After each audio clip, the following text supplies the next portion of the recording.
I'm really pleased to welcome Ginette Vincendeau.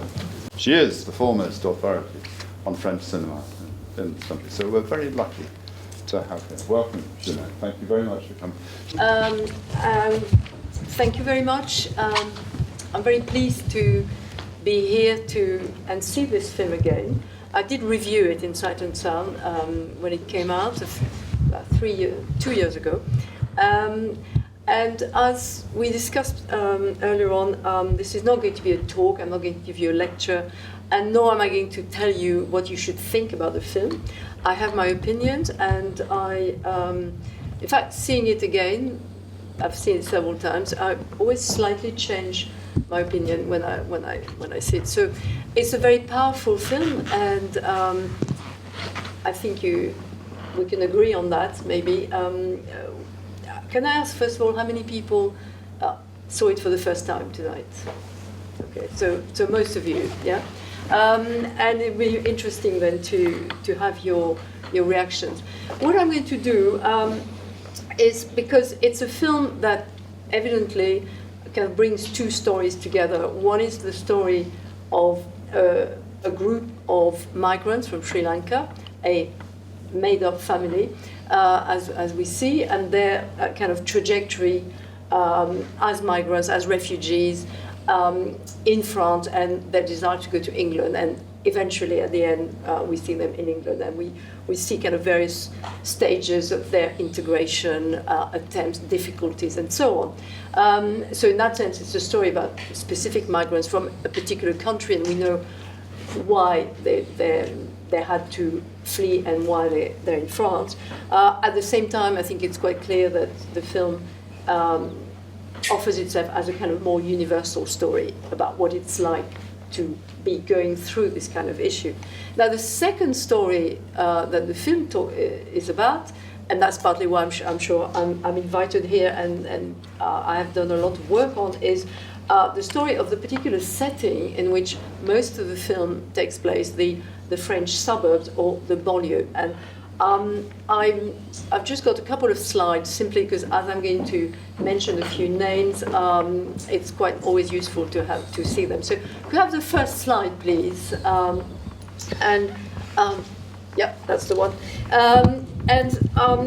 The banlieue in French means suburb, but when you say in English the suburbs or suburban, you have a particular image, more like what you see at the end of the film, yes? Where you see those nice houses with gardens. When you talk about la banlieue in France, of course, in theory, it means any kind of suburb, leafy, beautiful, ugly, dystopian, etc. But when we talk about la banlieue as a problem, as an issue, which has become a kind of very big issue in French society, it tends to be a narrow sense of the banlieue, of the suburb, which is what you see in the film. You think you're in an episode of The Wire, yes? I mean, if perhaps that's a bit old already for some of the younger people here. And it always refers to a particular kind of building, architecture, high-rise building, completely run down, on the far edge of the city usually. And you see that in the film, don't you? Where you see that it's stuck at the end of at the edge of the field. It's a long way from anywhere. So there's that sense of isolation,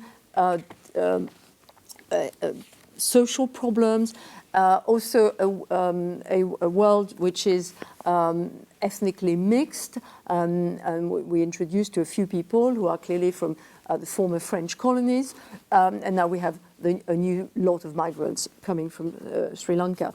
And this is a banlieue that is always presented in film, and this film is no exception, as said, dystopian. Often what you see on screen are young men, yes? There's something strangely doesn't seem to be any older women or women or children. You see them very, very briefly, but yes, it's kind of overrun by young men, violent young men involved in this kind of traffic, as you see. And this is a major social issue in France. And I think all I want to point out is the fact that it is a social issue, and it's a very serious one. The fact that these housing estates, created mostly from the 1960s onward, have been used as kind of dumping ground for people at the lower scale of the economic ladder, and but also that is always presented in that way. And one interesting thing is that the way it's presented in the media tends to be what we've seen. And when I reviewed the film, I kind of looked into the background of where it was shot, and interestingly, I came across material from people who live there, real people who live in that real place where the film was shot, and where they were adamant that this was a very exaggerated representation of the place. So I'm saying that just to say the film makes a choice of a background, and it asks us to see it as very significant socially, but you have to be aware that it's one particular specific kind of background, yes? And so we can come to that in a discussion, but it's important to know. These places exist, but they're a fraction of the suburb, and this is the one that is always shown in the media, on television, in the newspapers, and so on. And so, okay, so I just wanted to make that point, that this is, and I put that now quite old cover of Time magazine, which talks about the other France, because when we see films about France, we tend to be associating it more with central Paris, the Eiffel Tower, beautiful surrounding, sort of Woody Allen, Midnight in Paris kind of, yes? And so it's like completely polarized, a completely different vision of what France means, yeah? Okay, could I have the next slide, please? Yeah, and also I wanted to just briefly say that Dheepan, in that respect, is a film that is part, if you like, of a genre, is part of a particular section of French cinema, which started in the 1980s, roughly speaking, when the cinema became interested in the ethnic composition of the French suburbs and the growing social problems. And one film that often epitomizes this particular issue and this particular location is a film some of you may know called La Haine, the one on the left, hatred, literally, which was a hugely successful and film made in 1995, so it's now more than 20 years old. And I thought it was interesting that Dheepan is made 20 years later, and we can see still the influence of La Haine on films that are set in this particular area of France. And I just put between La Haine and Dheepan, there would be dozens of films that I could talk to you about, but obviously I'm not going to do that. I just picked two because they represent, to show that it is a genre, and as such it includes quite a variety now of types of films. So you get the serious social drama with violence such from La Haine, and then which you see in Dheepan. But you also have now, it's become so entrenched in the French cultural imagination, if you like, that you get comedies. So for example, the second poster, Les Caïras, is a comedy set in this sort of milieu, in that environment, but which makes fun of it. So it's kind of reached the point where you can even make fun of it in film. And to balance the fact that on the whole, and Dheepan to some extent is no exception, these films tend to be concentrating on young men and violent young men. There is a new trend of a few films more recently which tend to feminize the banlieue in terms of presenting us with the same situation and often the same social problem, but concentrating on women, on young women. And one is called Bande de Filles, which was translated into English as Girlhood, and came out here a couple of years ago. Very, very interesting. This year, there's one called Divine, which similarly look at. So Bande de Filles, for example, the first 2/3 of the film is about a gang fighting, but among gangs of girls, of young girls, black young women, as you see on the poster. Okay, so just to say that this film Dheepan, in one respect, comes out of this genre of the French film about the banlieue.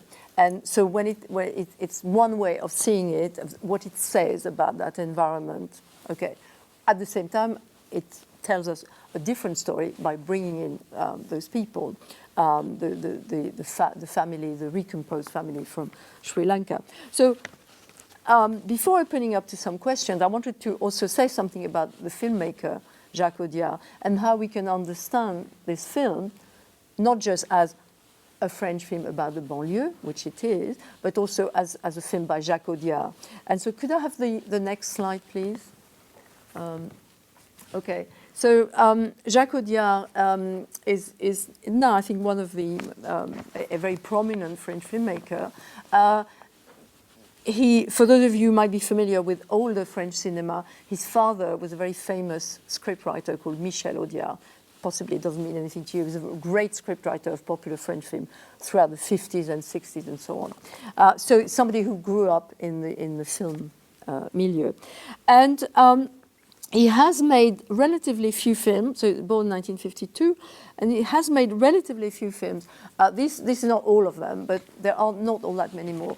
But many of them have been extremely successful, both critically and at the box office. So, and I just wanted to, I've picked the ones which I think are, well, actually the most interesting, his best films. And so, Un héros très discret, the first one, was in English was translated as a self-made hero, and it's about the French resistance during the Second World War.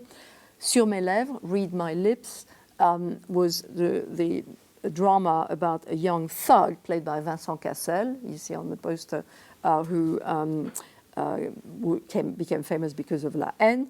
The third one, The Beat My Heart Skipped, is about a young man in his relationship with a young Chinese woman.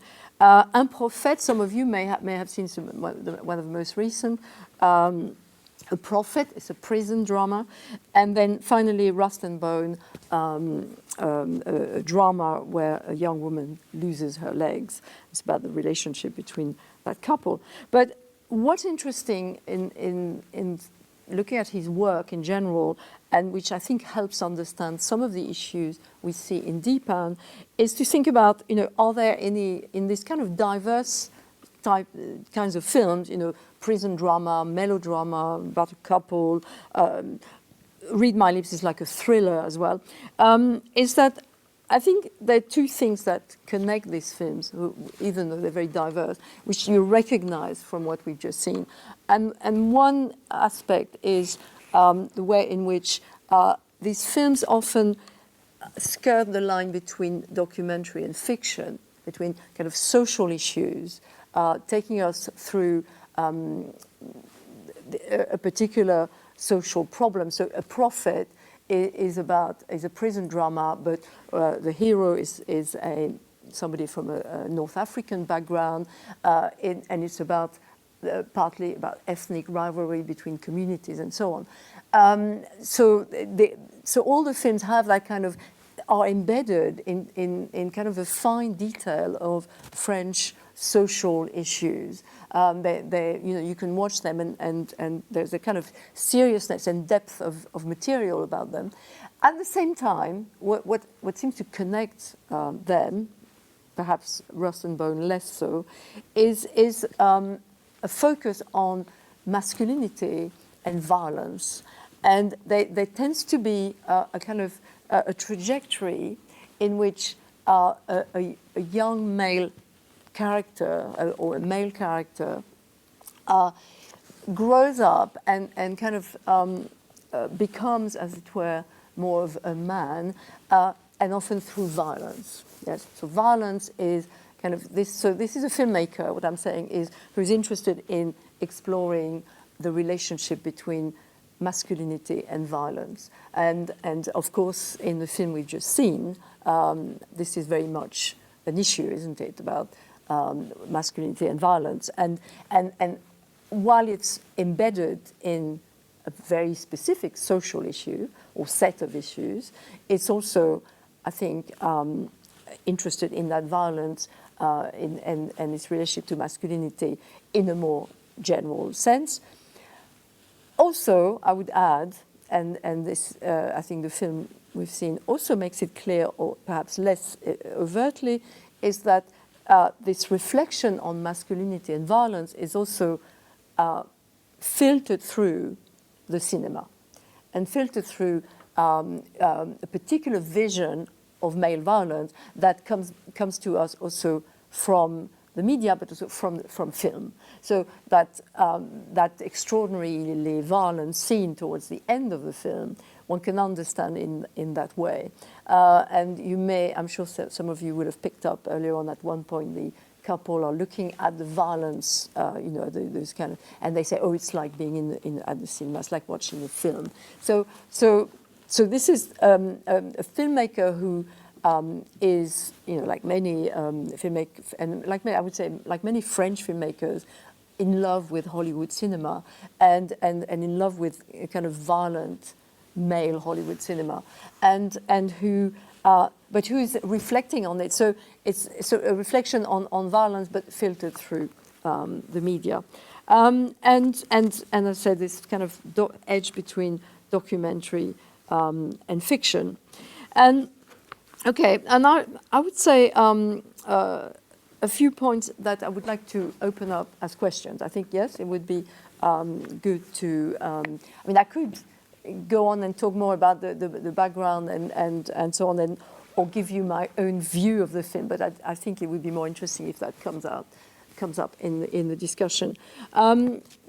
Just a couple of points that seem to me interesting is to observe in the film is the way in which it's the question of point of view, which is always very important in film. And it seems to me that's a film that succeeds in making us take the migrants' point of view, to kind of enter the story with them and kind of understand their surrounding through their point of view. So at the same time as we observe them, it seems to me the film succeeds in doing that. And I think it would be interesting to think about that. Now, some of the questions that personally I ask myself about the film, and I'd be interested to hear what you think, as well as I'm sure there'll be other questions coming up, is on the one hand, is how we can understand that double ending, yes, the sort of the violence spree at the staircase, and when Dheepan goes to rescue Yalini, and at the same time, and then the other ending. So because we think the film could have ended there, couldn't it? Could have ended with him rescuing her. That's this is so. But there is a second, a kind of coda, and one which, when the film came out in France, was very much debated and actually criticized. This is a film that was very successful, as well as receiving the Palme d'Or, the top prize at the Cannes Festival. So it was very much recognized as for its qualities. At the same time, that award and the film itself became extremely controversial in the French context. And part of the controversy was the portrayal the film gives us of a particular French setting, and then that ending. So I think that's what you think about the way it ends. I think it would be interesting to discuss. And I also personally, I'm always interested in a gender approach to cinema, and this is a story of a man, but it's also the story of a couple and family as well. And I wondered whether you had some views about the way the film portrays the couple, and whether we